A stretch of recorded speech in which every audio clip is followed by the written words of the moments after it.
Dahai, apprehensive of Wang Xiao's reaction, immediately consented to phone for intel on the illumination. Conversely, Fong was contemplating that under such circumstances, in such a locale, it wasn't a mere power failure. So he firmly refused everyone. That's incorrect. Upon hearing this, Xiao anxiously inquired what's happening and mentioned to Fong his peculiar behavior.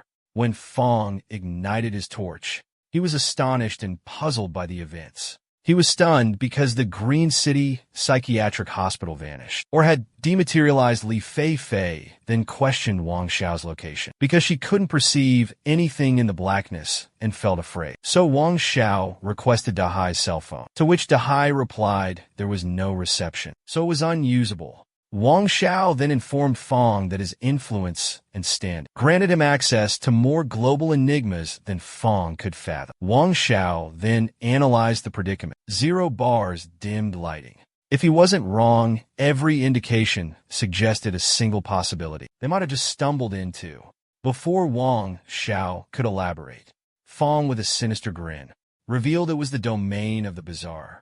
In the following sequence, it displays the other White Willow Academy employees now anxious, particularly one called Ratcha, who felt immense strain since he had completed the document, but had no opportunity to preserve it.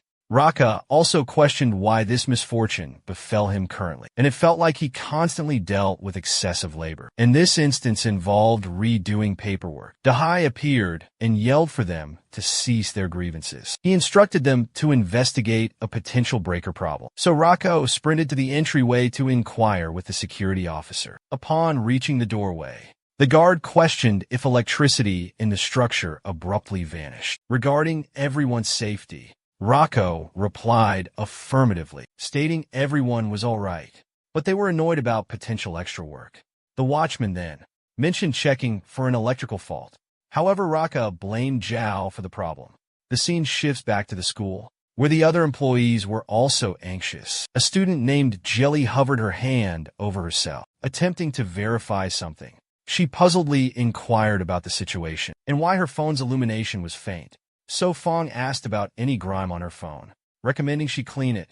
Jelly replied that she had already cleaned it, but it still malfunctioned. Fong then observed his phone's light was also weak. He asked Wang Xiao the cause. Raka nervously added his phone's light was dim as well. Jolly inquired about Raka's statement regarding the peculiar realm. Raka responded with astonishment, inquiring about the mention of specters. Upon hearing this, Jolly nervously questioned the existence of spirits in the world and declared it a mere fabrication, simply a natural occurrence. Another girl became frightened, fearing her demise. Amidst the commotion, Wang Xiao grew irritated and angrily demanded silence and an end to their foolishness. He urged everyone to compose themselves, stressing the importance of his upcoming message concerning their very survival.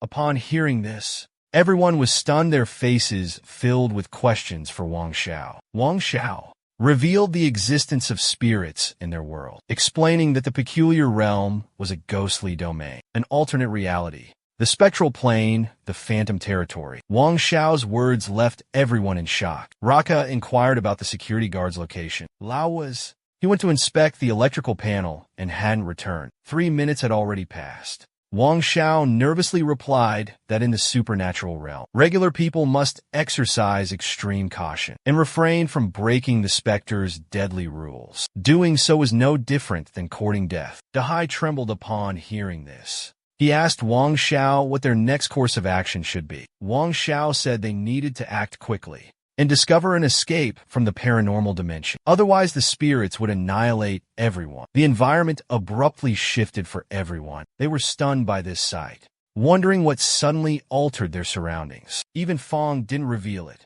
He was very anxious because he recognized the area. It felt familiar, and he knew he wasn't mistaken. It was the aura of a phantom. Fong informed everyone a specter reappeared. Hearing this, they became frightened and inquired what Fong meant. At such a time, with no trace of a phantom, but they weren't observing their surroundings.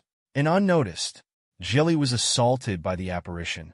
She couldn't even cry out, because her mouth was obstructed by the phantom's limbs. The entire event was witnessed by Fong, A girl asked him again about the specter's location, as if Fong was only attempting to frighten them. Without replying, Fong stated Xiao Li vanished. Upon hearing this, the nearby girl was utterly astonished and exclaimed. He was speaking foolishly as Xiao Li was next to her, but when she glanced beside her, she saw no one observing this. She became terrified and frantically searched for Xiao Li. Yelling her name, the boys were stunned. They pondered if a specter truly materialized at their location. Wang Xiao inquired if Fong witnessed the apparition. In its appearance, Fong replied his vision was obstructed. He only saw Jolie vanish. Fang's composure bewildered everyone. A man questioned Fang's tranquility. When the specter ensnared his co-workers, ROC asked if Fong was unusual, proposing Fong was possessed. Wang Xiao nervously questioned Fong. He displayed no fear of the apparition. Wondering if he was a phantom expert, Fong perplexedly asked about a phantom expert. Upon hearing this, Wang Xiao wondered about Fang's calmness facing a specter, pondering Fang's true nature. Nevertheless, the crux was Fang's ignorance about phantom experts. Wang Xiao answered Fong, "Well, a spirit master was an individual capable of channeling their spiritual force." Noting his relative possessed such abilities, he further indicated that presently, the optimal solution involved someone transforming into a spirit master, a person with psychic prowess. Upon hearing this, a wide grin spread across Feng's face, and he inquired of Wang Xiao if spirit master training existed within the strange domain, and how one could achieve it. Observing this, Wang Xiao was taken aback, recognizing that even then, Fong maintained remarkable discernment. Maybe Fong held the key to their liberation from the strange realm. So Wang Xiao informed Fong about his cousin's explanation. To attain spirit mastery, one needed to command spectral energies, fulfilling two criteria concurrently. One prerequisite involved enduring an immensely terrifying ordeal between life and death, triggering intense emotional upheaval, while the other made contact with the apparition, allowing its energies to permeate his spirit. Just as Fong contemplated spectral mastery, dark beams approached him. His pulse quickened. A pearly sphere materialized before him, gradually shifting crimson. Wang Xiao continued her narrative, urging caution. She likened the phantom's influence to blood-soaked fabric, cleansing the night pearl, yet tainting it, staining the core, extinguishing the life force. As Wang Xiao forewarned, events mirrored her words. The orb became completely scarlet. Upon meeting the orb's gaze, Fong turned ruddy and somewhat somber. Despite this shift, he strived to comprehend, to decipher the event's aftermath. He felt tremendous inner strength. He pondered if his numerous demises were the cause. Had never really encountered specters before, and espoused the apparitions he witnessed everywhere, and the phantoms in the psychiatric ward. As long as he didn't acknowledge them, they were merely figments from another realm, and that wasn't considered interaction. But now the wraiths lurking in the darkness had breached reality, and they could inflict harm without even being visible. So he pondered if he had greater interaction with these spirits, would he acquire the power to vanquish them? So he resolved to become a phantom hunter. Abruptly, he spotted his wife before him. So he was momentarily startled, but his attention quickly shifted, because someone in the chamber yelled very loudly. When Fong glanced toward the noise, he discovered a young woman exclaiming that another co-worker had vanished. Astounded, Fong inquired who was missing now. The young lady replied that Jia Liang had disappeared. He was just beside her, but now he was nowhere in sight. Infuriated, Wang Xiao yelled at her to be quiet, questioning if she wanted to lure the specter to them. Li Feifei approached Wang Xiao, weeping, asking for guidance, as she feared death and vanishing. Wang Xiao angrily retorted why she was asking him. Abruptly, Fong interjected, stating it was merely a couple of minutes. Hearing this, everyone became anxious and gazed bewildered at Fong. Fong then revealed that the time between disappearances was precisely 2 to 3 minutes. 2 minutes for females, 3 for males. He justified his rationale. First, security officer Lao vanished 3 minutes prior. Then Xiao Li vanished 2 minutes after Jia Li. Jia Yang vanished, Fong deduced. Within 3 minutes, another would vanish after Jia Yang. Terrified, they stared intensely at Fong. Suddenly, Fong moved towards the exit. A boy named Xiao inquired about Fang's actions, if he wanted to get eliminated by spirits. Fang replied affirmatively, stating he sought an exit. Fang also inquired of the lad if he anticipated them remaining in the chamber and awaiting their demise after the response. Fang proceeded further.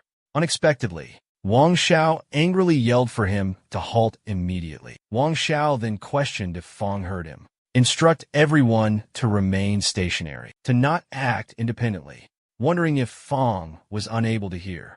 Fang then indicated that only 8 remained in the area, and given the sequence of disappearances, every few minutes, they would all perish within approximately 20 minutes. So, he might as well try. Wang Xiao fiercely and intensely bellowed at Fang, claiming he was a regular guy. So what did Fang know? Abruptly, his expression shifted. He became afraid. It was Fang who glared back menacingly and told him to be silent, warning Wang Xiao if he spoke again, he'd be eliminated before the spirit acted. In the following moment, Xiao had brought Fang on his quest. As they went further, they reached a spot besides the steps, where the feeling was eerie.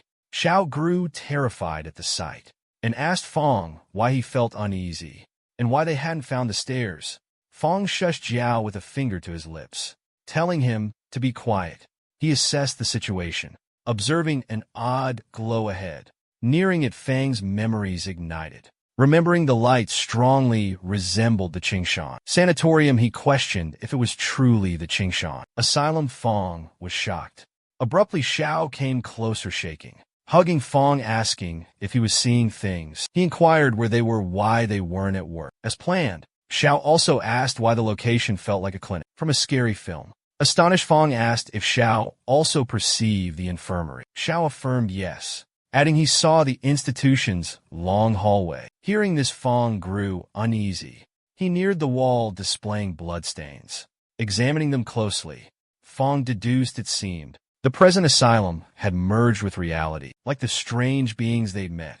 No surprise they couldn't see the facility. Previously in the sales division, it became apparent that the asylum had engulfed the sales division, and they were already within it. Fang pondered if this was a so-called haunted realm. Abruptly, they spotted countless bloodstains on the ground and some ripped garments, which startled them. Fang indicated these were guard uniforms and female employee attire, belonging to Mr. Zhang and Ms. Li. Fang proceeded, observing that the female staff at the sales office had distinct features, slim physiques, and considerably less mass compared to their male colleagues. So it required roughly 3 minutes to consume a male, while consuming a female only required 2 minutes, which accounted for the duration difference between their vanishings. Upon hearing this, Xiao grew frightened and nervously inquired if Fang was being truthful, if they had all been consumed by the strange beings. Fang replied Jia Yang was just escorted out. They were secure for a short while. Astonished, Xiao inquired if the strange beings were consuming Jia Yang. Somewhere close, Fang sat contemplating the circumstances. Most spirits were confined in the sick rooms, but some doors were ajar, enabling the spirits to flee. He hadn't encountered them in the Phantom Mental Institution previously, which left him perplexed. Fang observed the gashes on the garments and deduced that the rims of the clothing tiers were very tidy, suggesting they were evidently inflicted by a keen edge. He then recalled an individual and considered it could solely be the person he had met earlier. Being a physician, they weren't restricted to a patient room and could roam unrestricted, like the Lady Doctor apparition.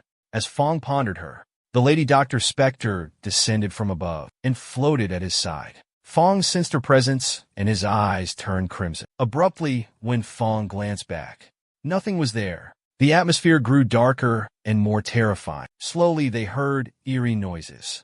Xiao was completely petrified and shaken, but Feng still wondered about the specter that appeared behind him, vanished while they tried to comprehend the events. The others arrived gradually. Approaching them, they were all stunned by their environment. Lang, one of their companions, inquired about their location, as they should be at the sales department, but it resembled an infirmary. Observing everyone, Feng and Xiao were slightly startled by the unfolding circumstances. Die. Then questioned Feng if he had observed anything upon arrival, and if he had spotted guard Lao and Xiaoli. Unexpectedly, Li Feifei started behaving oddly, indicating the copious blood on the floor. Wang Xiao also observed the garments, identifying them as belonging to guard Lao and Jiaoli, and startlingly inquired if they had been devoured. Wang, terrified, clutched Wang Xiao's hand and implored him to depart swiftly. Dreading vanishing, she wept, and Wang Xiao concurred with her, prompting her to release quickly. Then Wang Xiao requested Fong to guide the way, but Fong didn't react and stayed silently stationary. Observing his phone perplexed, Wang Xiao inquired if Fong could hear him, questioning why Fong wasn't answering when spoken to. Wang Xiao yelled Fang's name again. Abruptly, unexpectedly, Fong gazed upward with a peculiar, astonished expression and declared the moment had arrived. Upon hearing this, Li Feifei asked Fong bewilderedly what he implied by time has come. At that instant, both Wang Xiao and Li Feifei sensed something behind them and started quivering in terror. Gradually pivoting, they were startled to find a female apparition creeping on the ceiling, slowly nearing them unexpectedly. The specter assaulted them, and everyone panicked and fled. Wang Xiao also bolted, but to his astonishment, he sensed someone gripping his leg, which further terrified him. Looking back, he spotted Li Fei on the floor, imploring him to rescue her. Wang Xiao then glanced at the phantom and noticed she was rapidly approaching. He tensed up. He swatted at Wang's hand to release himself and swiftly joined Fong and Xiao. Fong watched the event, assessing the past and current circumstances. As the female physician apparition neared Wang, she continued wailing in fright, begging Wang Xiao to rescue her and not abandon her. Li Feifei gazed at everyone, her eyes imploring for assistance. The specter seized her hair and clutched a razor-sharp blade in her free hand, poised to sever it even in such a desperate situation. Li Feifei continued to plead for aid from those nearby. The blade pressed against her throat as she screamed for rescue, but nobody intervened. In the meantime, the phantom physician wasted no time and rapidly sliced her neck, causing gore to spray across the hallway. Observing the brutal demise before them, Xiao was startled and declared to all that Li Feifei was deceased. The spectral doctor then commenced to utilize her blade skillfully, slicing through the garments, and Wang. Observing this, Fong was also astonished as the phantom physician wielded a scalpel, dissecting with precise and adept methods. It was evident that the phantom surgeon must have conducted numerous operations in the asylum. During her life, Fong pondered how he and Xiao were present before the spectral female physician, yet she disregarded them. Rather, she tended to Wang's remains with utmost care and focus. Typically, surgeons treat one individual at a time, making concurrent procedures on two individuals near impossible. Simultaneously, after a precise incision, to Fang's astonishment, the phantom female doctor sheathed her blade in her tongue. She then inserted Wang's head directly into her mouth. Witnessing the entire scene, Fong told Xiao the urge to devour humans was likely a consequence of becoming a specter. Conjecturing on her killing method, Xiao was startled and gazed at Fong bewildered. Abruptly, Xiao observed Fong approaching the spectral female physician. A tense Xiao inquired about Fang's actions. Fong then neared the phantom female doctor as she dined calmly. Unexpectedly, Fong struck her. He was shocked to find her body rigid as iron.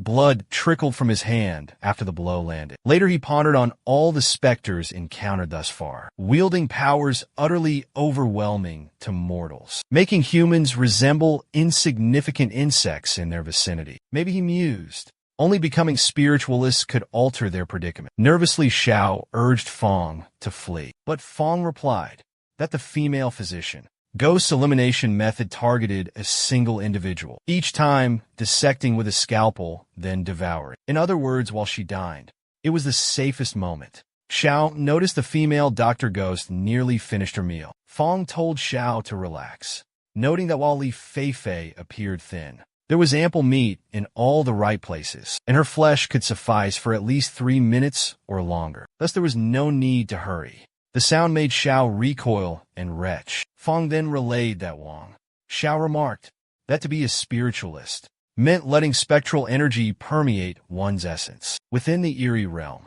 the densest phantom force was naturally near the specters themselves, and touching them would surely cause faster contamination. An odd noise suddenly originated from the ghost and Wang's form. Upon hearing this, Fong ceased speaking and lifted his hand towards his ear to better discern the noise emitting from them. Fong then took a seat and extended his hand to graze the female specter doctor's leg. Truly, Fong wasn't captivated by the sound. He sought knowledge from her. Tentatively, he brushed her leg. Observing this, Xiao grew bewildered and afraid. He confessed that he always believed himself courageous, watching X-rated films and such, but he never imagined that Fong, with those bushy brows and large eyes, would have the nerve to exploit a spirit. Fong told Xiao he intended to linger a while, and if Xiao was frightened and wished to depart first, he could. After pondering for a moment, Xiao exclaimed he would also mimic Fong, as he desired to go all in.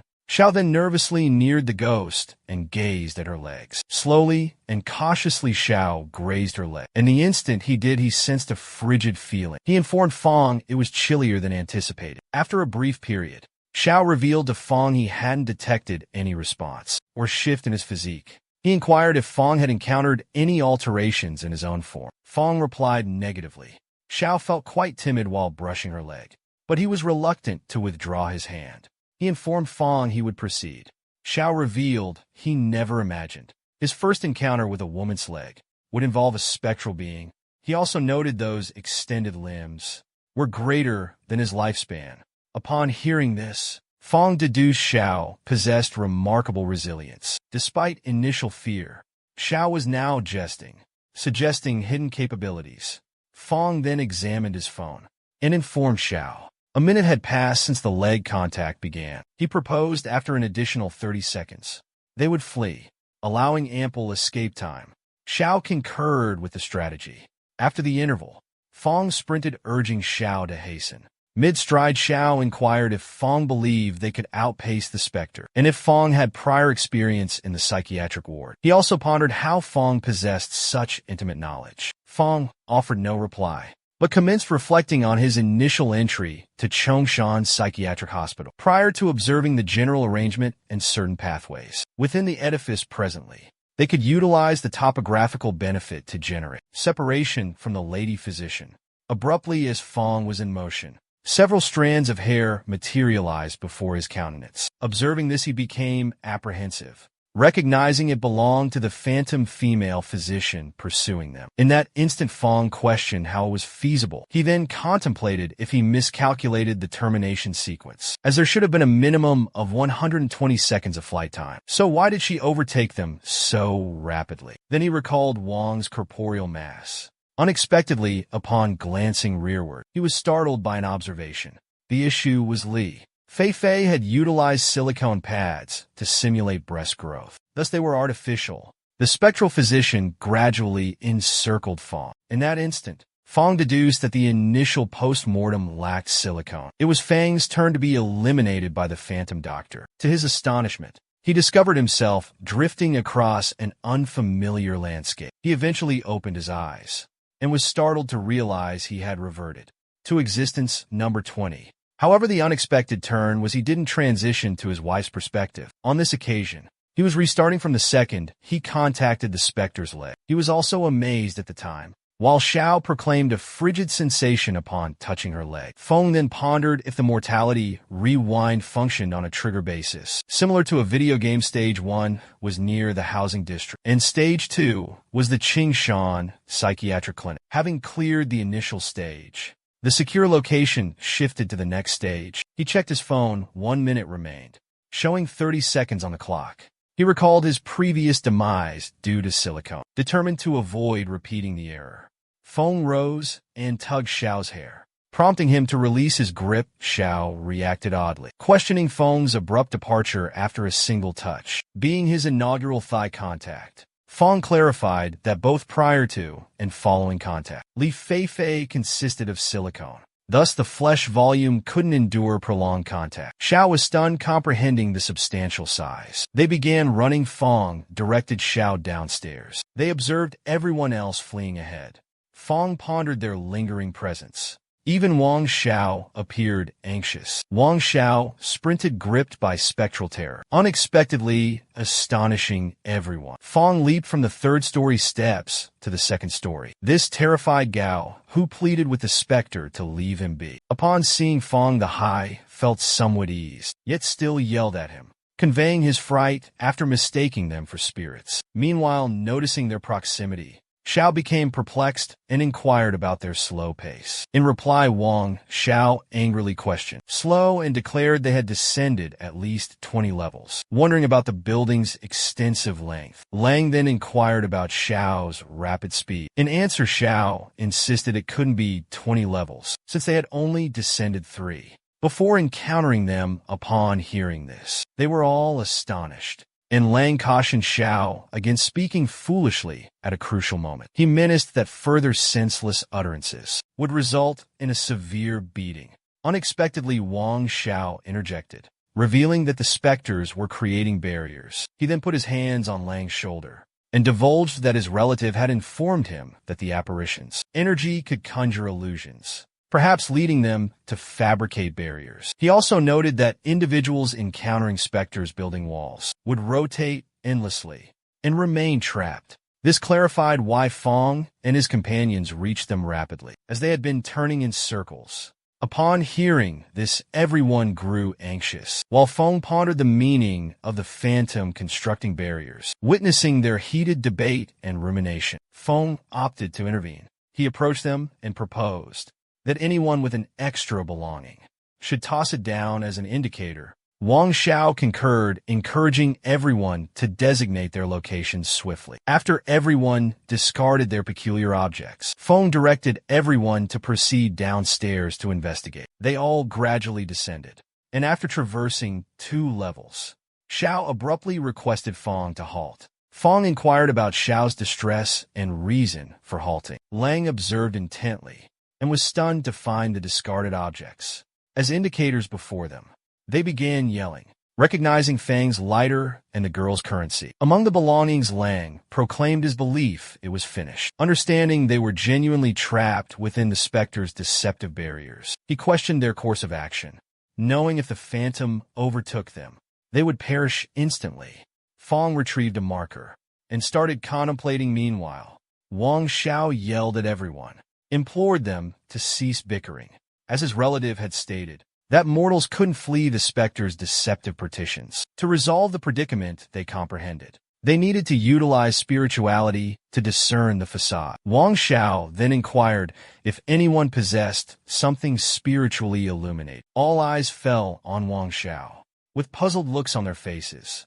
Shockingly, Xiao shook his own hand and wondered aloud if a prior spectral pursuit qualified as a brush with death. He desired to quickly awaken his inner spirit, and should he become spiritually attuned, his cousin would hold no power over him.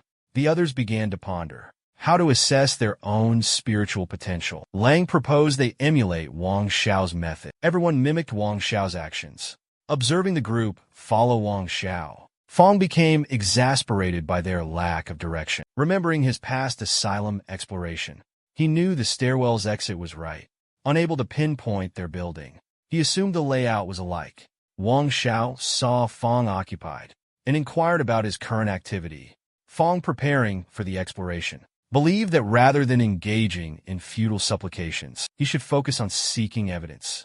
Observing Fong's newfound composure, Xiao felt that Fong was amiss, as he was excessively tranquil in such circumstances. From start to finish, Fong displayed no trace of alarm, even upon encountering the apparition. When the spectral woman materialized, Fong, clearly at the forefront, didn't immediately flee. Instead, he remained near the wall to avert impact. They all escaped into the stairwell, leaving just 3 behind. And now Li Feifei was gone, so she was certainly deceased. But the 2 men and the female phantom lingered in the hallway for at least 60 seconds. So Xiao pondered their actions and why the specter didn't hurt them. Xiao briefly pondered if both Fong and Xiao were exploiting the female apparition. Then, disregarding his previous musings, he spoke before everyone, saying it was impossible after all.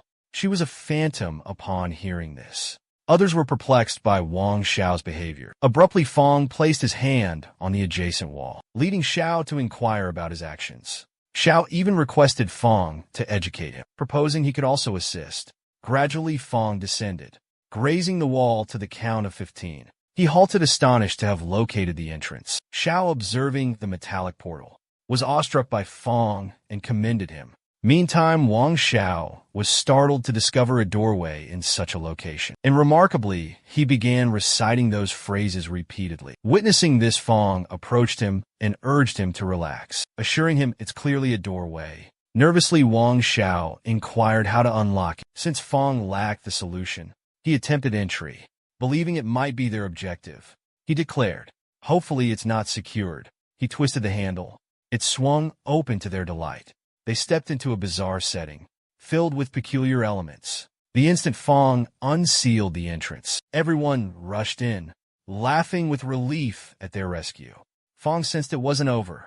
He stayed quiet despite his apprehension.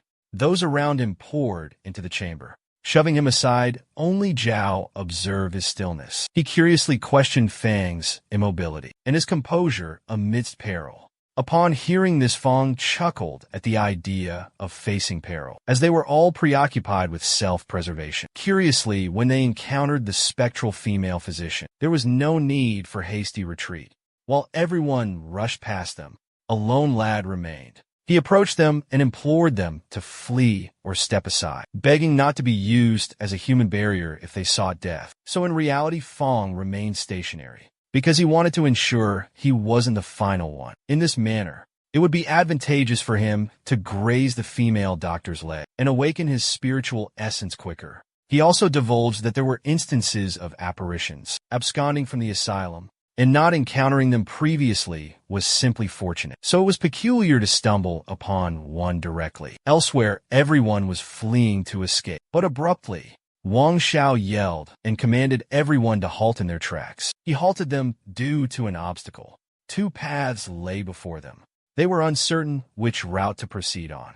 They all pondered the dilemma. Lang inquired, "Why not venture left?" His companion became enraged. He retorted that Lang was using him as a test subject. To scout the path, the boy urged Lang to go himself, wherever he intended. As they bickered amongst themselves regarding the portal, Fong stood silently. Wang Xiao asked Fong for direction. The others concurred. Since Fong discovered the entrance during the Ghost Wall episode, he must possess the answer. Fong felt irritated and disheartened. He wondered about their prior behavior. They had urged him onward, yet now everyone relied on him for a resolution. Fong offers a slight grin. Enraged Lang demands to know the reason for Fang's amusement and why he remained silent initially. Lang adds that the specter was gaining on them, and Fong was still acting superior. Regardless, Lang relied on Fong due to sensing his aura. Upon hearing this, Fong grew solemn, realizing his indifference. They were merely instruments to him at present. The female physician was invulnerable. To gain time, he needed to forfeit lives. By sacrificing, he intended to utilize them as bait for the apparition. The sound of the female phantom nearing alerted them. They fled to preserve themselves. Fong rejoiced at the female specter's arrival. Wu Dahai trailed behind. Desperate to escape, the wraith frantically pursued the elevated one. He bellowed for everyone to yield and provide him room. The specter's proximity amplified his terror. Fear overwhelmed him. He bolted. His demise felt premature. Ahead, a lad named Chung sprinted. The elder questioned Chung's superior speed. Dahai reacted instinctively. He seized Chung from the rear and propelled him toward the phantom physician. It was destiny his time hadn't come. Chung was astounded by Dahai's betrayal. Before Chung could react, the spectral doctor attacked. Dahai chuckled and comforted Chung, promising holiday incense offerings. Fong watched intently, following Dahai's deed. He contemplated the similarity between inhumanity and a specter. He resolved to strive harder, aiming to swiftly awaken his spiritual essence, to lessen the losses. So Fong went for another thigh touch. Everybody else ran for their lives, but only Xiao realized Fong was missing. He glanced back. He saw Fong fondling the specter's thighs again. Xiao walked toward them and told Fong that feeling up the ghost's thighs and not inviting him was a selfish indulgence. Wasn't right. Xiao then caressed the female apparition's leg and informed Fong that if another opportunity arose to fondle a thigh, had better get a call afterwards. Xiao was completely immersed in the experience and remarked on the remarkably soft texture, as smooth as ice and jade. Xiao inquired if a living woman's leg felt similar, and if Fong had any real-world comparisons. Xiao was so overjoyed he was perpetually blushing. Fong smiled in return, astounded that even in such circumstances, Xiao could easily produce proverbs. Fong also pondered if Xiao could awaken his spirit. Afterward, they both resumed running to rejoin the group. Mid-stride, Fong inquired if Jiao wasn't worried about the specter, physician obliterating him, to which Jiao replied, awaiting demise was far worse than immediate death. Jiao also added he felt somewhat comforted, since Fong accompanied him.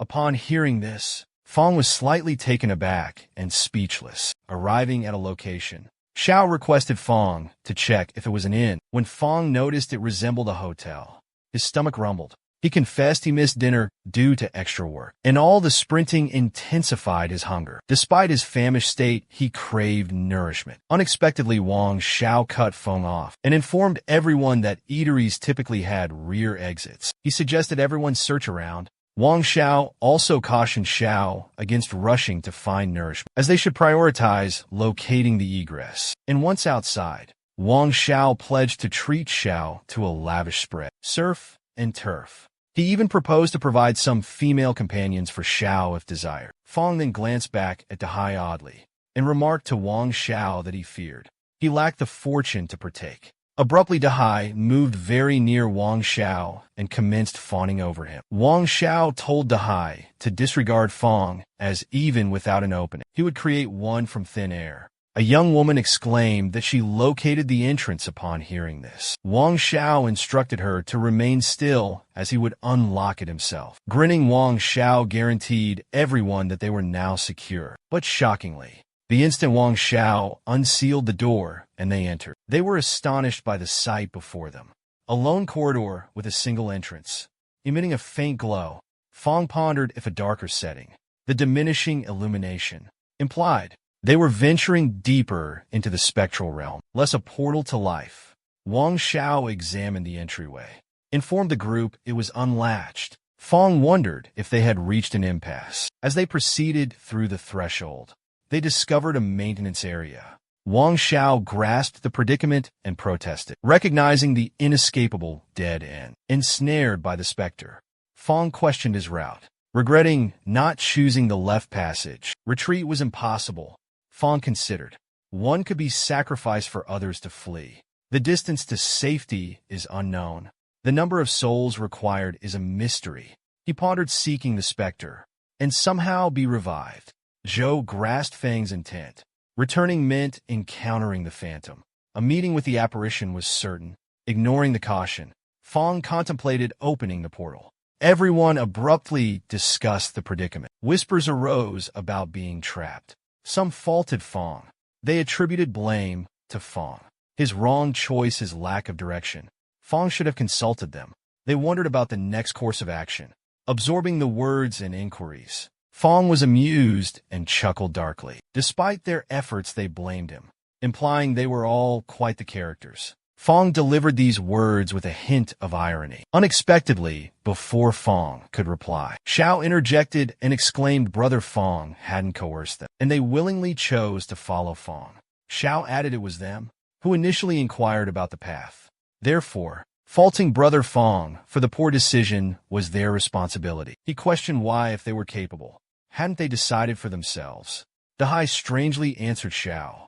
They might have lacked the capability, but they wouldn't act rashly like Fong. He continued, if Fong was lost, they could have deliberated. Dahai stated they confided in Fong and allowed him to decide. But unexpectedly, Fong chose haphazardly. Xiao remained enraged by their criticism of Fong. Dahai repeated he felt Fong had not only broken their confidence, but he had also taken them to a standstill. While they were debating and squabbling over Fong, Xiao cut them off and told them to quit bickering, as their top priority at that moment was to determine how to stay alive. Xiao then mentioned that based on his observations, the bazaar being only targeted one individual at a time, and then there was a safe interval of a couple minutes.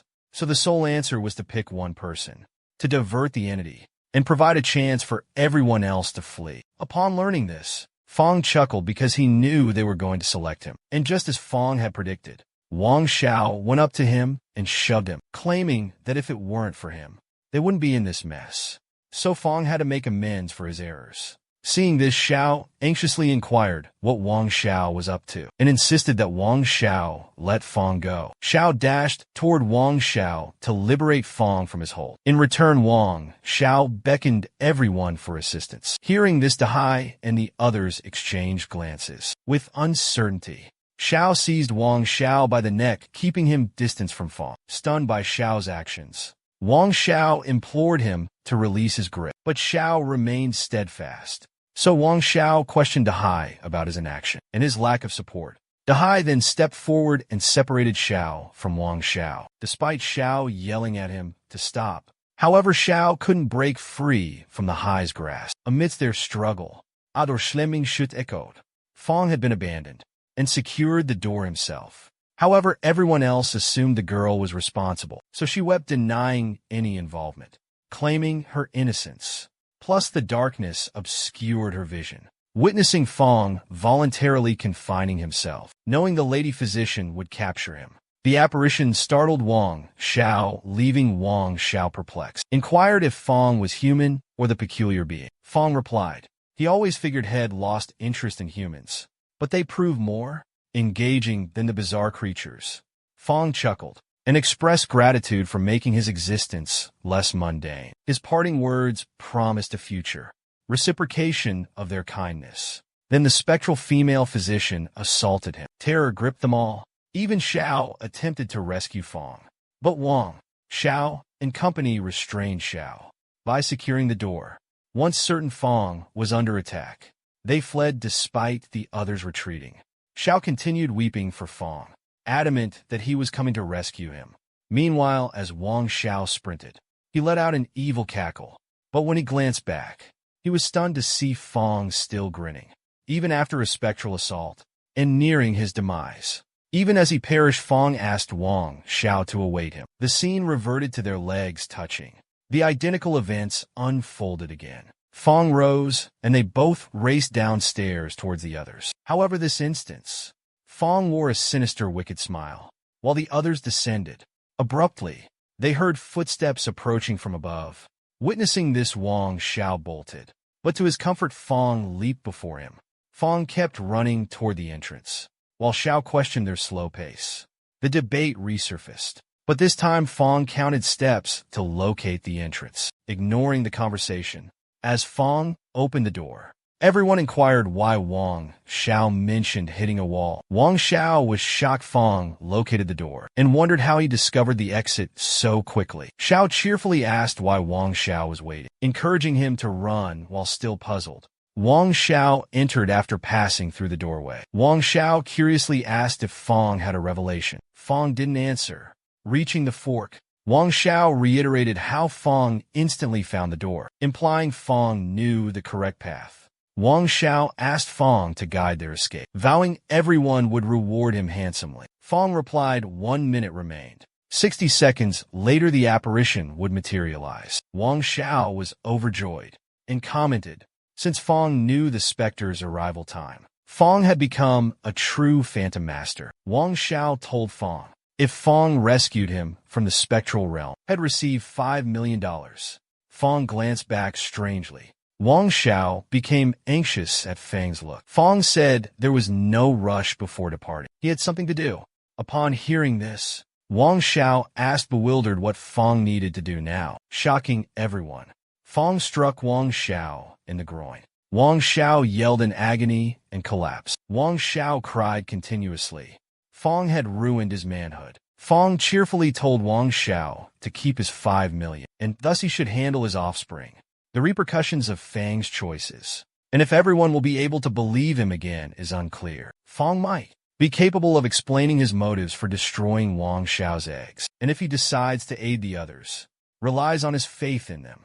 Xiao's compassion towards Fong could truly be essential to Fang's existence. In the end, the result depends on the choices and connections of everyone present. Previously, Feng Shui struck Wang Zayton in the groin for vengeance. As the tale progresses, Wang Zayton nervously states that if Feng Shui felt the payment was lacking, he should have simply voiced it. Feng Shui glares at Wang Zayden angrily. At that instant, Wu Dahai and a youngster inquire about Feng Shui's actions and question why he abruptly attacks someone with such a foul tactic. Feng Shui replies that the peculiar lady doctor Ghost's velocity exceeds human capabilities, resulting in fatality after 60 seconds. But now that Chairman Wang Ziding is immobilized, he'll be the one to perish. Feng Shui angrily declares that his actions were solely to preserve everyone's lives. Yudahai senses something amiss, while everyone else finds it logical. To Yudahai's astonishment, Feng Su abruptly delivers a groin kick, rupturing his testicles. Yudahai yelps in agony. Feng Su proclaims Dahai should have expired long ago. Dahai experiences excruciating pain, his voice trembles. Xiao Haio and the others become frightened. Xiao Hao shields his groin defensively, remarking on Feng Su's brutal move. A boy named Mark inquires about Feng Shu's motive. 2 unwarranted kicks inflicting harm on 2 individuals. He questions why Feng Shui targeted Wu Dahai after Wang Zitao, wondering about Wu Dahai's transgression. Feng Shui angrily retorted he did it because he desired to leave an extra one so they could gain more time. Yahello is awed by Feng Shu's action, while others remain stunned. Feng Shui then informs everyone the right side is blocked, so those wanting survival should go left. He urges everyone to rush as time dwindles. Mark then inquires why, if the left side guarantees safety, Feng Shui didn't proceed first. He questions if Feng Shui intends to use them as sacrifices or as nourishment for the specter, with a peculiar expression. Feng Shui states he was waiting to cop a feel, and they only have 10 seconds remaining to flee. Hearing this, everyone is dumbfounded, as they've never encountered such a bizarre request. Xiao, like a parched man, voices his yearning to graze a girl's legs. Even if she's a spectral physician, he implores Feng Shui to include him, yearning to caress those legs. After 10 seconds elapsed, the spectral female physician approached, eliciting terrified screams and yells. As they bolted left, a young man and woman glanced at Feng Shui and Xiao Hao to observe their next move. Wang Ziding again pleaded with Feng Shui for rescue, but he abruptly felt dampness below his waist. Upon touching himself to investigate, he was startled to discover blood.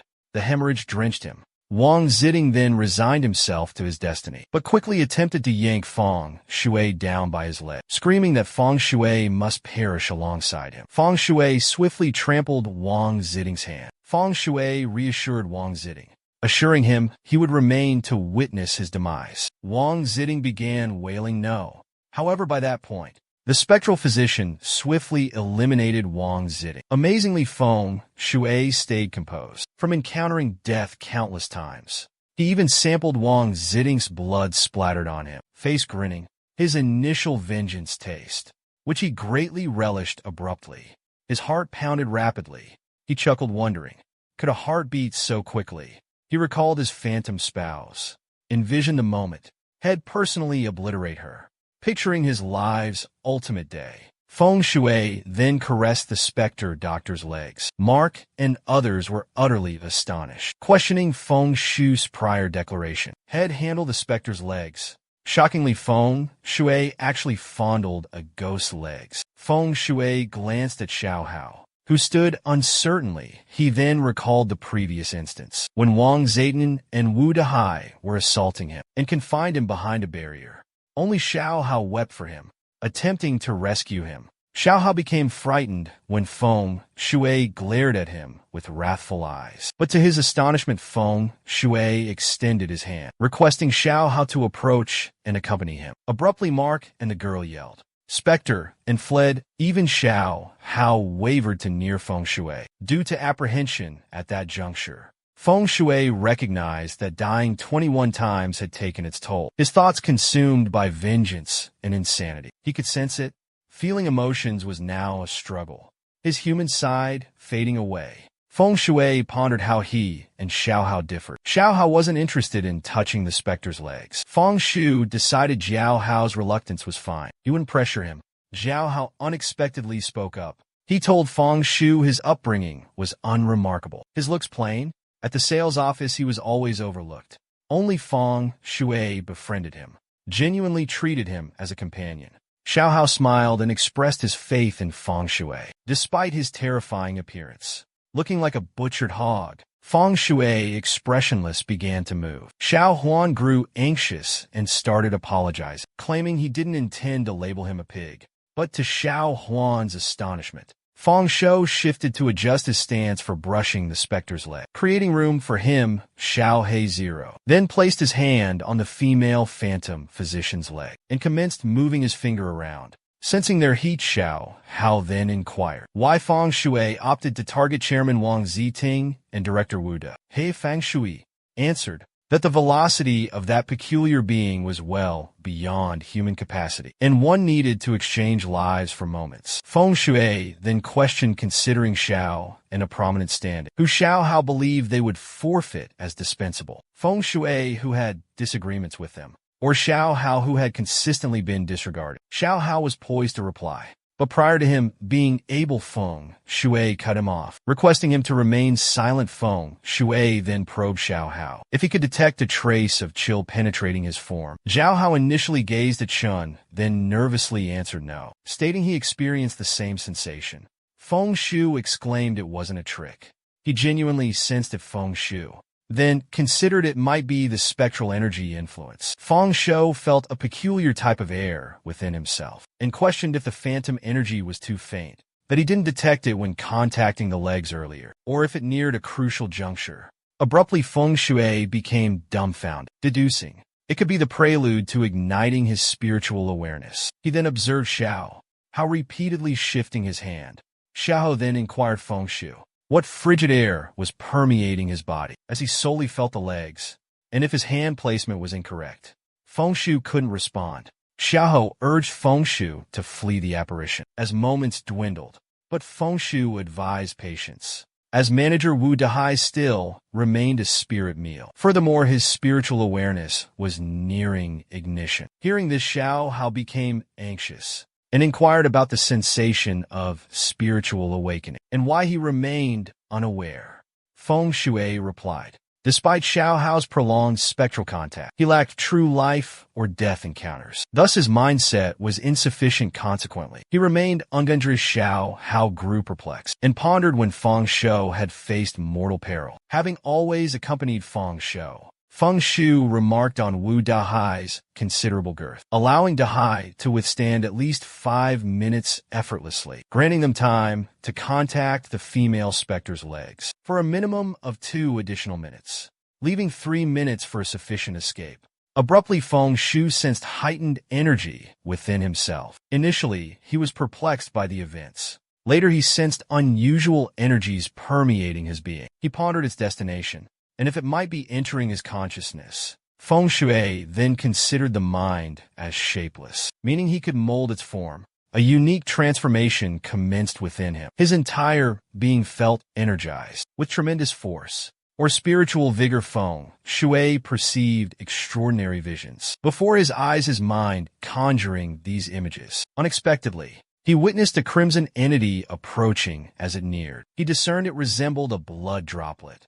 Abruptly, the scarlet hue vanished. He felt a peculiar pulsation in his chest. He then recognized his senses. Olfaction and hearing were amplified, heightened. He also observed his cognition. Neural responses and physical command were all augmented, and he could unleash his newfound strength at any moment. Feng Shui felt like a thin curtain had been drawn, and the entire true world was laid bare before him. Feng Shui pondered if this was enlightenment, the result of the unusual power's influence on his mind. He was now brimming with spiritual energy, but observed it was only at about 1% capacity. Feng Shui understood a substantial amount of unusual energy was needed to merge, to wield greater psychic power, and a spirit master's skill was the embodiment of psychic strength. So Feng Shui contemplated his deepest desires, his greatest longings, or his most pressing needs. He kept reflecting on his needs and wants, while continually pondering his capabilities. Unexpectedly,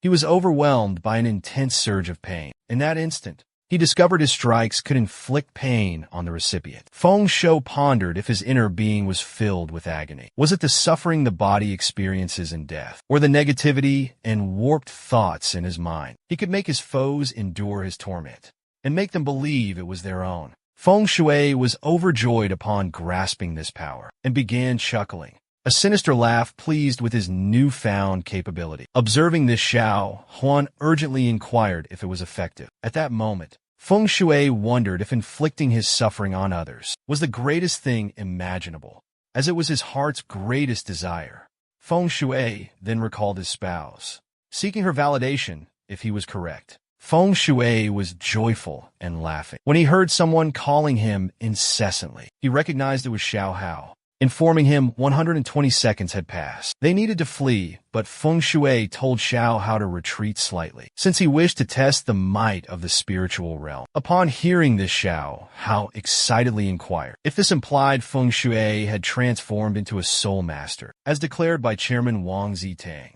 Feng Shui then gazed at the spectral female physician and pondered if his blow held the agony he endured from 21 demises. At this stage, who could endure it? He deduced that if his death count rose, the torment would amass, meaning it was a perpetually amplifying skill. Feng Shui then readied to strike the spectral female physician, choosing her as the first to encounter his ultimate technique. When Feng Shui impacted her face, he observed his spiritual anguish was actually fading within her. In mere moments due to the impact, she recoiled, but quickly resumed movement. Feng Shui was elated and realized his spiritual essence, which was barely 1% ignited, was now exhausted. Feng Shui observed the apparition and conveyed. The female physician specter's cranium had no visible wounds, and the blow couldn't penetrate her protection, obstructing the flow of psychic energy. It was evident she didn't feel his suffering. At first, it appeared that subsequently, the assault had to genuinely injure the peculiar being, and because hand-to-hand combat was inadequate, utilizing a tool would be preferable. But he questioned if standard implements could channel spirituality. Xiao Hio inquired if Feng Shui should flee, or else head investigate further. But Feng Shui was pondering the instrument. Then he noticed the female physician specter's blade and grinned, believing his armament was already prepared. When Feng Shui retrieved the scalpel, he experienced a powerful jolt that surged into his soul. Following this, he witnessed countless corpses and the spectral female physician cleaning them. Feng Shui deduced that the surgical tool had undergone experimentation, bizarre beings within the asylum, and had soaked up myriad sorrows from them.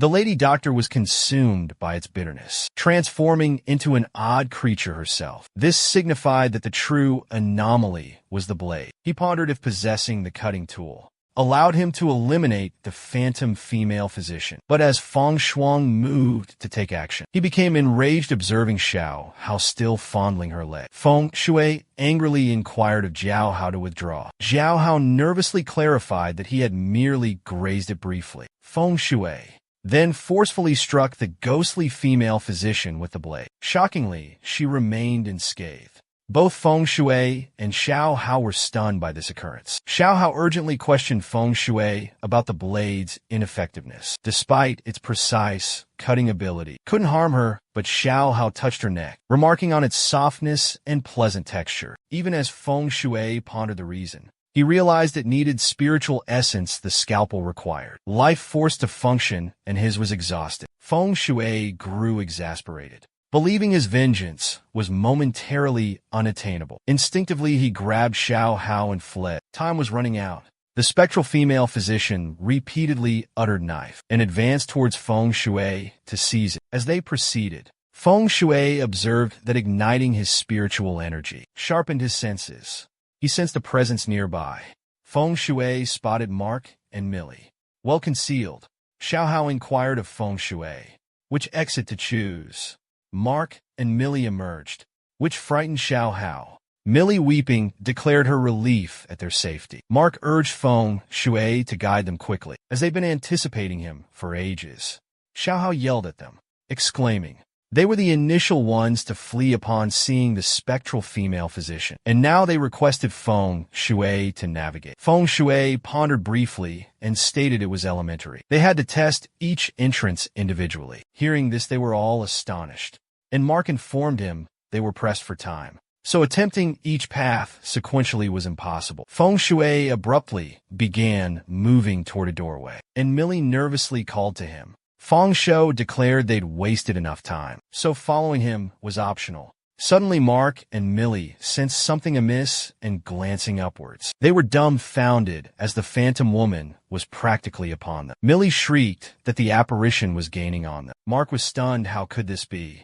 Wang Zayden and Wu Dahai were two men. How was the specter approaching so rapidly? Feng Shui knew retrieving the blade from her disrupted the phantom doctor's murder spree. They sprinted and opened the entrance. This time, however, a peculiar atmosphere emanated from within. Feng Shui stepped into the chamber. He spotted steps, and immediately he dashed. Everyone pursued Feng Shui. Millie trailed behind. She grasped Mark's legs. This sparked a disagreement. Shockingly, the apparition entered but didn't harm them. She moved directly toward Feng Shui, requesting the return of her scalpel. Xiao Hao yelled. He warned Feng Shui the specter was behind him. Feng Shui glanced back. She assaulted him, and Feng Shui perished. At the west gate once more, the identical incidents occurred, as Feng Shui struck Wang Zayden and Wu Dahai in their nether regions. Damaging their manhood, he regained spiritual power, grabbed the blade, and commenced sprinting. However, the lady physician specter was still pursuing him. In that instant, Feng Shui decided he wouldn't surrender under any condition. Feng Shou then dashed towards the north gate, attempting to flee from the elevator. But he was apprehended again and eliminated by the female Dr. Ghost. And ultimately Feng Shou met his doom again. Likewise, Feng Shou was obliterated by the female Dr. Ghost at the south gate. As well, currently the sole remaining gate was the east gate. Feng Shou pondered if this gate was also a dead end. If it was, he would have to relinquish the surgical knife. But he wasn't prepared to acknowledge that reality. Feng Shui then reasoned he had to remain optimistic. He remained optimistic despite her superior velocity. He possessed the ability to utilize numerous fatalities and reverse time to anticipate her offensive course. A realization dawned upon him. Perishing and rewinding equated to envisioning the days ahead. Feng guided to a familiar location, housing a secure pathway on the left. He was apprehended by the spectral female physician once more. He had undergone 9 demises and was currently near the pathway, determined to reach it. On his subsequent 10th endeavor, he sprinted eastward, accompanied by Wang Ziding and Wu Dahai initially. But shortly thereafter, only Mark Meili remained. Xiao Hao and himself all were escaping the female apparition. Unexpectedly, she headed straight for Feng Shui. Xiao Hao yelled to alert Feng Shui. As the spectral physician prepared to strike, Feng Shui evaded her assault and grinned. The spectral physician looked at him, bewildered, but Feng Shui bolted again. He evaded her strikes one after another. Observing this, Xiao Hao was also perplexed while parrying the assaults. Feng Shui revealed that the entire duration, following numerous demises and rewinds, in addition to augmenting his physical prowess after unlocking spiritual energy, he was slightly more adept. Xiao Hao commended Feng Shui for his remarkable feat, declaring Feng Shui was exceptional. Nevertheless, somehow, the phantom physician managed to cause Feng Shui to tumble and was aggressively approaching to strike him. But this instance, he accurately anticipated her attack path and flawlessly evaded her assault. The phantom physician became enraged and now desired Feng Shui's death at any cost. Meanwhile, Mark Meili and Xiao Hao were anxious and astonished, as they didn't perceive what occurred. How Feng Shui evaded that strike. Xiao Hao pondered if Feng Shui was a soul wielder. Feng Shui continued sprinting and spotted the marker once more. He wished for it to be the true way out, so they could be rescued, but prior to reaching the exit, he heard a thud, so he glanced back and was astonished. It was the lady phantom medic sprawled on the floor. Feng Shui questioned why she ceased pursuing him and contemplated if she feared leaving. The lady phantom medic then revolved and dashed towards her headquarters. During this, her exhalation collided with Xiao Hao's face, sending him airborne. Afterward, Xiao Hao inquired about what occurred. It felt chilly yet sleek. Mark bewilderedly asked if the specter truly departed, while Millie inquired about Feng Shui's whereabouts. So as they raced towards Feng Shui, Xiao Hao questioned how that peculiar specter got away. Feng Shui replied it was insignificant. Conventionally speaking, leaving that location was the survival route. But for the spectral female physician, it differed. She fled upon seeing the indicator, implying the sign wasn't the issue, but concealed something frightening. Feng Shui understood only darkness lay beyond, resembling an abyssal maw. Noticing the exit signage, Mark inquired why Feng Shui remained stationary. Was the pathway problematic? Feng Shui sat, suggesting a brief respite. Yahello concurred rest was essential. They had been sprinting for 20 minutes. Mark and Millie agreed. Unexpectedly, Feng Shui rose and advanced towards the exit. Urging them onward, they gradually approached the exit. But nearing the gate, their fear escalated, sensing a peculiar aura. At that moment, Function was astonished by the effortless journey to the entrance. But beyond the threshold, an unusual ambience permeated. Observing this, Feng Shui pondered the possibility that the true peril lurked behind the portal. Feng Shui gradually unlatched the door, and halfway, Zhao Hao inquired about the existence of a passage within, and the absence of any threat. According to his assessment, Feng declared that regardless of danger, they must proceed upon entering. Advancing further, illumination dwindled, and eventually succumbed to complete darkness. Feng indicated the impenetrable blackness obscured all sight, and more peculiar was the stillness. An unnerving quietude prevailed. Feng Shui also confessed to an inability to perceive his own thoughts. An obscurity had consumed the path, leaving him no option but to forge ahead. Continuing straight ahead, time vanished in the blackness. He lost track of how long he had been traveling. Feng Shui felt the path was endless, but after a short distance, a faint glow appeared. Approaching the light, he unexpectedly found buildings. Feng Shui focused his gaze. He stood before White Willow Academy. Confusion washed over him. At White Willow Academy, had everyone else escaped as well? Xiao Hao cheered their triumph. Millie remained uncertain if they were truly out. Mark urged everyone to flee immediately. As Millie and Mark escaped, Xiao Hao told Feng Shui to go too, worrying if the spirit followed them.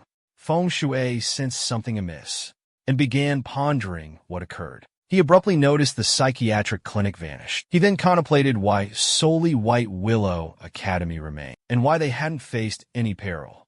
He questioned if the lady physician had limitations on departing the asylum.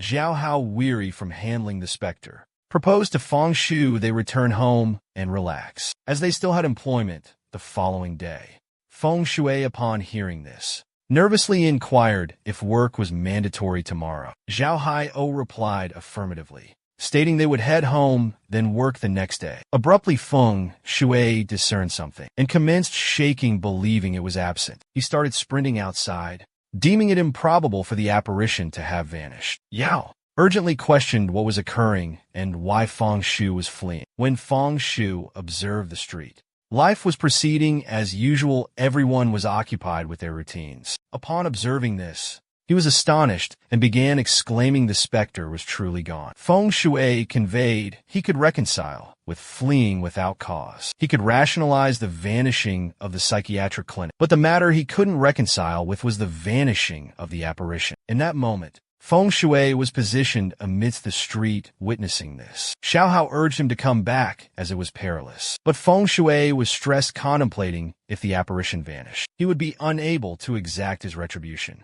Feng Shui still desired vengeance, particularly because his spouse had to perish by his actions. He then proclaimed his spouse had to await him at his residence. Feng Shui was then journeying in a cab to his dwelling, and throughout the journey, he was incessantly exclaiming it couldn't be feasible, that minimally his spouse couldn't vanish until he arrived home. He was imploring for his spouse not to vanish. When he arrived home, his cab driver was informing him the fare. Without hesitation, Feng Shui raced towards his residence. To his quarters, even the cab driver yelled, "Try to halt him," imploring him to remain.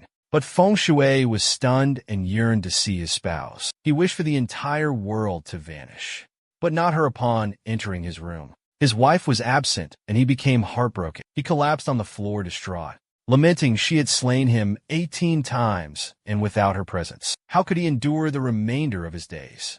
He divulged he had perished numerous times, pushed to the edge by his wife and the lady physician, and his loathing for them sustained him. He vowed to avenge himself upon all the specters, to inflict suffering upon them as well.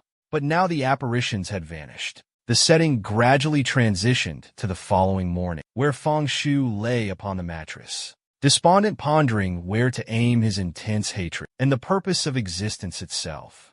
Out of the blue, Xiao Hao called. Xiao Hao told him to check the headlines. It said White Willow Academy was ablaze the previous evening at 7:49 p.m. Upon hearing this, he rose from bed and stared at his phone. Then he erupted in laughter.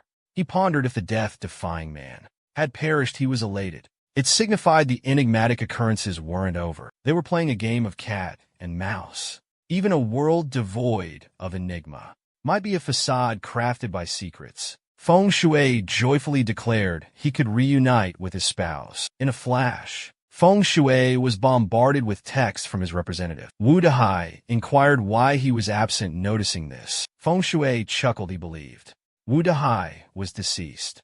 He thought it amusing that the departed were summoning him to the office, as if Wu Dahai became a specter after passing. His phone suddenly became coated in blood. A blood-written message materialized on the phone, implying she knew he was aware but silent. Blood seeped out, forming an eye, declaring she saw him and commanded him to follow. Feng Shui ripped the eye out, expressing regret for having only one phone, pleading against its possession. The eye vanished. Feng Shui pondered whether it was an illusion. As events became intriguing, he decided to investigate the enigma. He biked to White Willow Academy. Upon arrival, the burning scent remained remarkably lifelike. Feng Shui proceeded to the office. Li Face welcomed him, explaining his early arrival to verify reality. Feng Shui groped her chest. Flustered, she called him irritating. Secretly, she liked it. Feng Shui shoved her playfully, then dashed to the office. At the doorway, Xiao Hao inquired if Feng Shui was compelled to work. Feng Shui answered no. He simply enjoyed his job. Then he asked after Wu Dahai. Xiao Hao nervously informed him Wu Dahai was in his office. As Feng Shui ventured further, his memories revealed every deceased person still alive working within the office. Wu Dahai angrily questioned Feng Shui's late arrival. His messages were ignored. Wu Dahai exclaimed. A stunned Feng Shui bluntly inquired about his payment. Wu Dahai angrily retorted, "How dare Feng Shui request compensation with such a poor work ethic?" Feng Shui strangely replied that even in death, Wu Dahai remained repulsive. Upon hearing this, Wu Dahai grew enraged, inquiring about Feng Shui's decease and his ability to speak humanly. Since Wu Dahai remained living, Wu Dahai was on the verge of speaking further, but Feng Shui swiftly attacked with his surgical knife. Following this, the high throat was severed by the female Dr. Go's scalpel. He perished crying for aid. Feng Shui suddenly sensed something peculiar. Glancing behind him, Xiao Hao approached, appearing lifeless. Feng Shui gestured to investigate the situation. Xiao Hao's body rapidly transformed into a zombie. Feng Shui questioned Xiao Hao's transformation. He received no response. Feng Shui chose to disrupt the incantation. He began eliminating everyone with the scalpel. Within moments, all were eradicated. An exasperated Feng Shui demanded the unseen force reveal itself. If it happened abruptly, everything vanished. Witnessing this, Feng Shui stated he knew it was a fabricated illusion. Instantly, Feng Shui spotted Meili, Mark, and Xiao prone on the floor, envisioning something. It appeared when Feng Shui suggested everyone relax. They all entered a slumber, and now the slumber was shattered. Feng Shui escaped by breaking the hex, but everyone else remained dreaming. So what are your thoughts? Can Chun and his companions escape that enigmatic psychiatric clinic? As the tale commenced, the primary character's chamber, Feng Shui was portrayed slumbering soundly. Abruptly, to his astonishment, a harmonious tune drifted into his ears, making him awaken, irritated by the disturbance. When Feng Shui arose and opened his eyes, he was startled by a sight that made his eyes expand in terror. Inscribed on the barrier were ancient symbols. At that instant, Feng pondered what was occurring and who had etched those glyphs on the surface.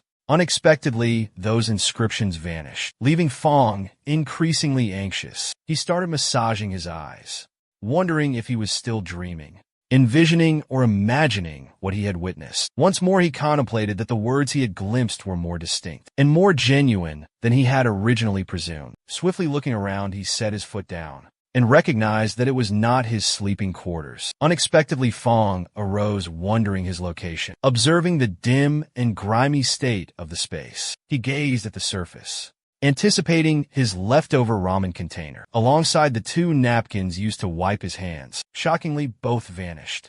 Then, fear overwhelmed, Fong clutched his head, seeking understanding of the events. Abruptly, from thin air, knowledge flooded his thoughts. He had occupied his counterpart's form. Within a different reality, both Fangs were parentless, alike in years and looks, but their journeys diverged greatly. The first Fong was raised by compassionate souls and enrolled in a prestigious college. Yet in this alternate dimension, he left secondary education, becoming a property salesman, living a more ordinary existence. Fong examined his hand, contemplating its possibility that he had transitioned into another alternate reality, inhabiting someone else's form. He considered embracing this truth, but still couldn't grasp the meaning of the symbols etched on the wall. In the recollections of the previous host, there was no documentation of such an event occurring. While he was reflecting and analyzing the circumstances, abruptly he heard a feminine voice say, "Sweetheart." He was astonished, as it was unexpected, and in his actual life, he had no females at his residence. The girl then told him breakfast was served. Fong gradually gazed towards her and observed she was a remarkably stunning girl. However, he still pondered the term sweetheart, wondering if he had wed young in his present life. She reiterated his breakfast was prepared, assuring Fong he could consume it. At that instant, Fong felt a tad bit happier, thinking time travel wasn't all that unpleasant. This notion was somewhat swayed by the maiden's allure. Fong even pondered he wouldn't have encountered such a stunning and amiable friend in his past existence. Fong stayed quiet, deep in thought, so she repeatedly reminded him breakfast was prepared. Fong didn't answer. He was puzzled about how to refer to her. He contemplated whether to greet her as spouse, madam, or darling, his cheeks flushing at the idea. He considered using a pet name like Babe, believing it fit her impeccably. Finally, he opted to use her given name initially. He also believed the prior owner's recollections ought to be reachable within his mind, so he attempted to access them. Nevertheless, after examining and striving to recall specifics regarding his bride, he was stunned by his discovery. No recollections of his spouse, no preferred selections, hues, or cuisine. It was entirely vacant. Regarding the young lady, Fong pondered the true identity of the girl, supposedly his bride. He gazed at her, but her smile persisted. Intrigued, he inquired about her moniker and connection to him. Abruptly, the girl's countenance shifted into a spectral appearance, and she questioned if he perceived her. Alarmed, Fong uttered a trembling apology, conveying his bewilderment and vowing to reassess the circumstances. To his even greater astonishment, the girl morphed into a wholly monstrous being, her jaws gaping ominously as she pressed him about whether he could see her. Fong, petrified, felt tears gathering in his eyes. Immediately, in a flash, the beast lunged forth, severing his head, crimson gushing from his form from the abrupt movement. He shrieked in agony, bewildered by the occurrence. Yet he shortly grasped he was still breathing. Perplexity filled his thoughts as he pondered if he was dreaming. But as he lifted his face, he spotted symbols etched on the surfaces again. Afterward, he deduced it wasn't a fantasy, and considered if the vanishing letters were clues, maybe suggesting he feigned ignorance. Yet he swiftly discarded that notion. The possessor of his current form wasn't sightless, just a regular individual who knew nothing of his supposed spouse, and had resided solo until presently. The possessor also hadn't detected or witnessed any peculiar happenings, implying he had never encountered his spouse in his recollections. Fong became stressed as he grasped the ramifications. He couldn't allow the spouse to discover he could perceive her as a spouse. It was impossible. Unexpectedly, the event commenced to reoccur.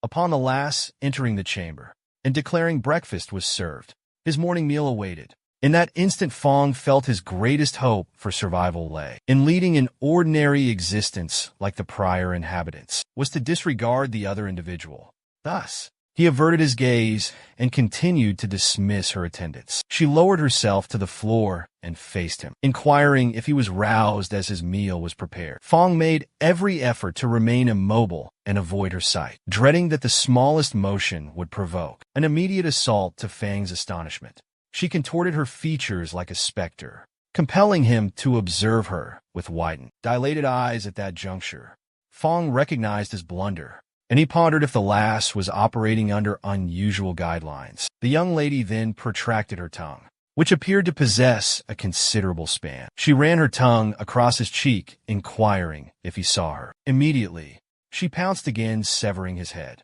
Blood splattered everywhere, to Fang's astonishment once more, as he cried out in agony and opened his eyes. Afterward, he was back in his room living. Now he felt exasperated with the girl and himself shaking. He couldn't dismiss the bewilderment of his experience. He pondered, was it a death reset or a recurring cycle? Contemplating returning to the origin after every demise, like a checkpoint in a game. Subsequently, Fong started to analyze the event. He discerned that moments ago, when he looked down, avoiding her gaze, she approached willingly.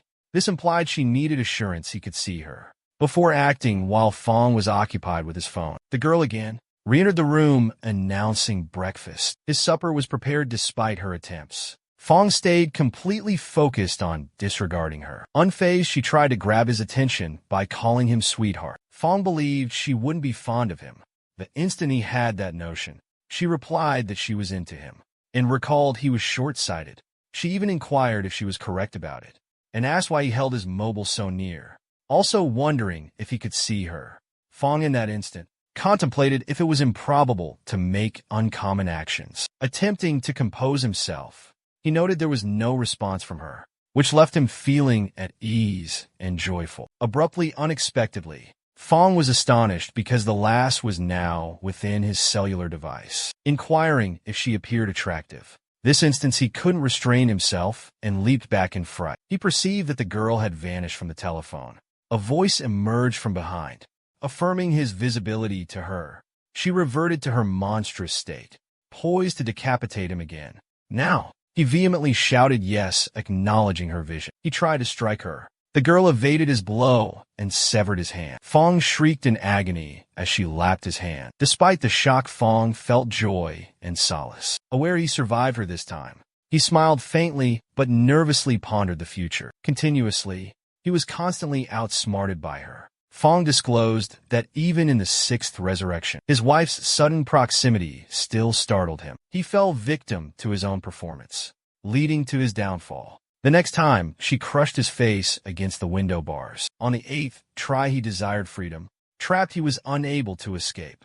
He attempted flattery and kindness. He opted to embrace the moment.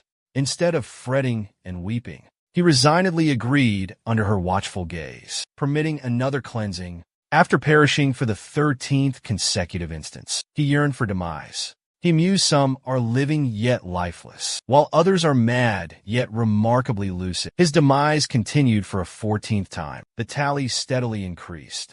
Fong revealed with every passing. He acquired recollections of the host's form and comprehended his surroundings more profoundly. This realm possessed notably an abundance of peculiar and outlandish tales. Upon the 18th occasion, he contemplated his recurring death and revival, and the authors of the crimson script on the ceiling, and their vanishing after he spotted them. As his phone buzzed, he pondered those remarks, and if those tales were their doing, then he mused his wife might be one of them. A deceiver, Fong, enraged, screamed in his head, perish, perish, perish. Alive, he swore to guarantee his wife's end. Abruptly, the lass reappeared, announced breakfast time, and his meal awaited. Fong, fully cognizant, grinned, realizing she always aimed to rouse him, but never interacted directly. He rose, moved toward her. She inquired if he desired to consume her pre-breakfast. Shockingly, he disregarded her proceeding. The narrative revealed Fong went through her form, like an apparition when he blacked out. She did nothing, validating Fang's hunch that she only functioned when visible to him.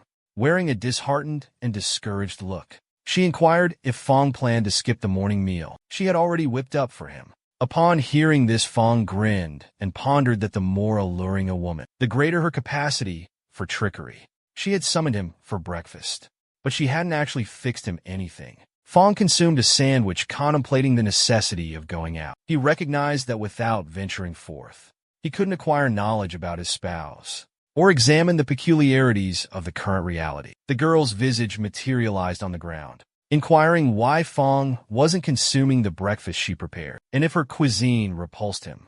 Disregarding her, he moved towards the exit, but she reappeared this time within the doorknob, questioning his reason for departing. Instead of remaining indoors to keep her company, Fong stayed resolute, knowing he had to embark outside to acquire the intel needed to avenge her somehow. Enraged by her, Fong resolved that nobody would escape. After defeating him for the 18th time, no one he desired retribution. Slowly he advanced toward the house's entrance, resolved to venture out and discover the outside world. He pondered eliminating the oddity before returning to finally obliterate her. However, the instant he opened the door to exit, he was astonished to see the dismal world outside, with a crimson sky above. Fong was astounded and questioned if it was hell or something equally terrifying. There were countless bizarre beings wandering around, occupied with their affairs. Suddenly, Fong started laughing with a creepy tone, commenting on how fascinating he found the current world. However, as soon as he uttered that, he became ill and regurgitated. While he was retching, a small girl approached and inquired, "What's troubling you?" Startled by her presence, Fong paused briefly. The girl repeated her question about his well-being. Fong experienced a wave of comfort. Recognizing her as human, he caressed her head, suggested she address him as brother. Fong admired the little girl's adorable nature, imagining the joy of fatherhood. Abruptly, to his astonishment, the girl's face reverted to a grotesque form.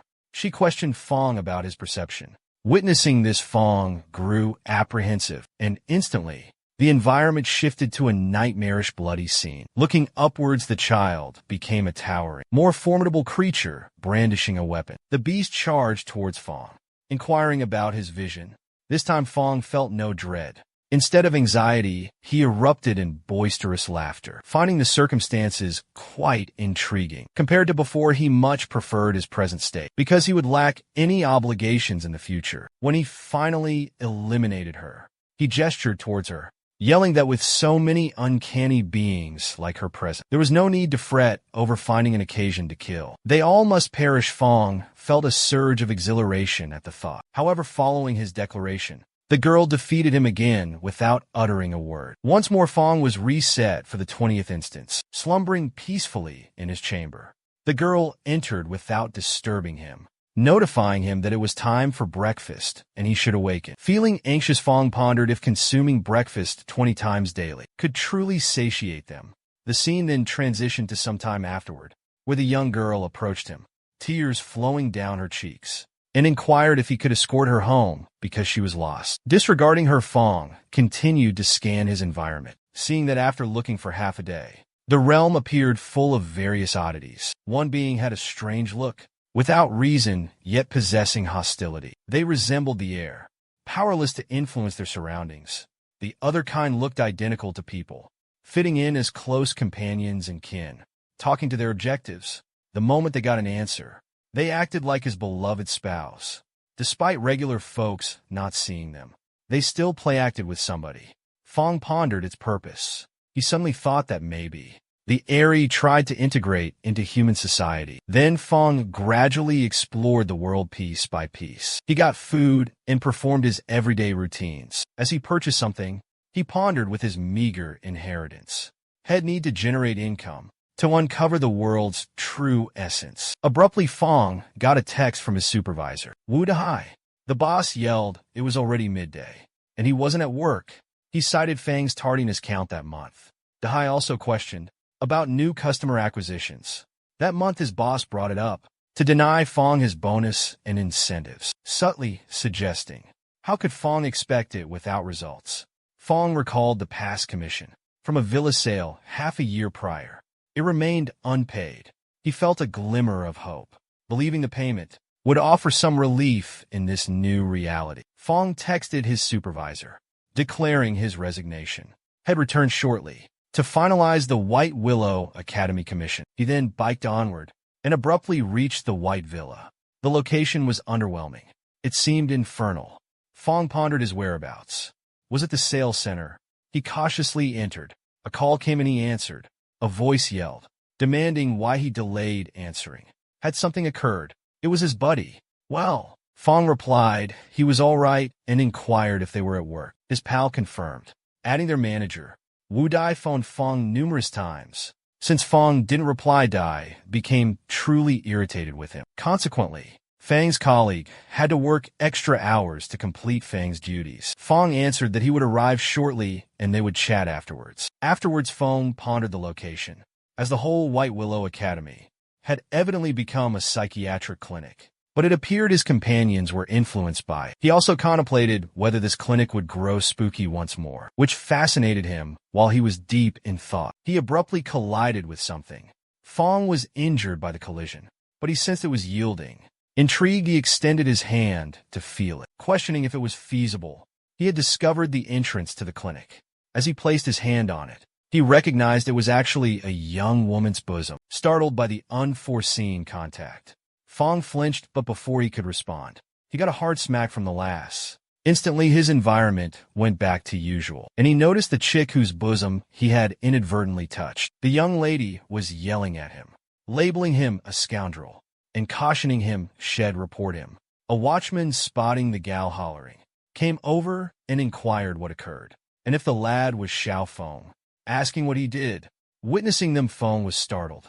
When he glanced up to examine the location, he observed the sign of the White Willow Academy. He couldn't accept it, so he shut his eyes and wiped them, attempting to comprehend what he was witnessing. Amazingly, when he opened his eyes once more, the view had reverted to usual, and the whole White Willow Academy had vanished. Perplexed, he pondered what was happening. Nervously, Fong gingerly extended his hand to feel where the school had stood, pondering if he might glimpse the asylum, yet couldn't make physical contact. He paused briefly, apprehensive. It resembled those uncanny phenomena that only reacted to a stimulus. Interaction was possible only under specific circumstances. The instant he brushed the barrier, his hand went right through. Losing his equilibrium, he found himself fully traversing the partition and entering the structure within. The sight astonished him. He was utterly stunned as the whole locale, encompassing the main hall, dining area, and recreation room, was deserted, devoid of people. Yet in the patient wing, a potent blood scent hung heavy, heightening his anxiety. As he proceeded into the patient quarter, he spotted a young lady resting on the mattress. She giggled, calling him older brother, but her visage was totally foreign. Shockingly, Fong went through the barrier without even noticing her or her chuckling. As he continued, Fong met a beast with 4 eyes, yet he stayed indifferent, proceeding bravely. Noticing Fang's apathy, the 4-eyed creature grew puzzled. Gradually, he found numerous kinds of specters and creatures everywhere, yet he disregarded their actions. In that instant, he felt slightly at ease, understanding that minimally, many odd beings were confined in the asylum, and the room entrances were ajar. Nevertheless, the chance of bizarre things getting out existed, so he needed to stay composed, facing those repulsive phantoms. He grinned in that creepy location, crediting his composure under such circumstances, to his spouse. He attributed his 18th consecutive defeat to her for fostering that tranquility within him. Later, he deduced that with certain analyses and information, he could glean valuable insights. Unexpectedly, he discovered a message holding details about a trial where a subject was altered into an anomaly. Reading the message, he pondered if it were feasible that every specter was formerly human, and each phantom in the facilities was once alive. As he endeavored to open the document, he was incapable, making him understand that every phantom was an extravagance, since he couldn't even open the document. Abruptly, he sensed strands grazing his cheek. He attempted to shift, but halted himself, recognizing someone was present. In truth, a spirit was suspended from the roof and drifted towards him. She inquired about his arrival, and if Fong desired to unravel lives' enigmas together. At that point, Fong deduced that with hints in the workplace, more must exist elsewhere, and all the solutions to the inquiries would be at the core of the asylum, basically in the supervisor's room. So he opted to go straight to the origin. The specter suspended from the roof was astonished by his lack of reaction, so she remained inactive afterward.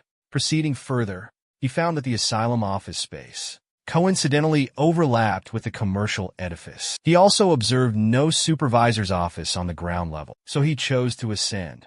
As he headed towards the staircase, He spotted his companion Xiao Hao and his superior, Wu Dahai, standing there. Dahai angrily questioned Fong how he dared to appear at work after being dismissed, wondering if Fong was aware. But Fong ignored Dahai. He proceeded, shoving Hai, and pondered if the second story was empty. Observing Fang's behavior, Zhao was bewildered by Fang's actions. Meanwhile, Dahai yelled at Fong, questioning his audacity and if he was disoriented. But Fong didn't acknowledge Dahai and continued straight to the upper level, ascending the staircase. Witnessing this, Dahai inquired about Fang's intentions and who permitted him access to the third story. Dahai attempted to restrain Fong, reiterating his termination, thus forbidding him from ascending. As Fong persisted, Dahai requested Xiao's assistance in halting Fong. Xiao initially felt perplexed, baffled by the situation, but quickly replied with an all right. Meantime, Fong located the headmaster's office on the third level. When Fong attempted to unlock the headmaster's office entrance, Jiao and Hai yelled told him to cease, but he ignored them and proceeded to unlatch the door. Observing this, Dahai grew frightened and exclaimed it was their doom. But the instant Fong unsealed the door, he was astonished by the sight within the headmaster's chamber. A lad named Wang Xiao was being intimate with a charming, delightful lass named Li Feifei. Noticing Fong and the others, they became flustered and began to dress. Wang Xiao angrily shouted at Fong, inquiring his identity and reason for entering, and who permitted his entry. But shockingly, Fong disregarded them. He walked directly to Li Feifei and grasped her hand. Afterward, Li Feifei hesitantly inquired about Fang's actions and why he was clutching her hand.